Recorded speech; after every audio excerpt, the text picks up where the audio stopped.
လွမ်းမဲ့မနေနိုင်အောင်မင်းတော့ခဲ့တယ်မချစ်ပဲမနေနိုင်အောင်မင်းရဲ့အပြုံးရဲ့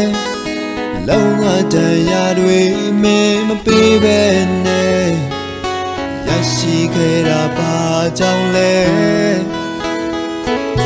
ချစ်ခဲ့တာတွေကိုအမှားများလားကွယ်ခွင့်ပြောဖို့ဆိုတာဘလို့မှမဖြစ်ခဲ့ပါဆုံးရှုံးမှာကိုကြိုးတွေ့မိခဲ့လေမဲမသိအောင်ချစ်မယ်ကဲဆိုမင်းနားလည်မှာပါချစ်ရဲ့မင်းမှုအယောင်များပြည့်ပြည့်ဒီလိုနဲ့ဝေးမှာကိုကြိုး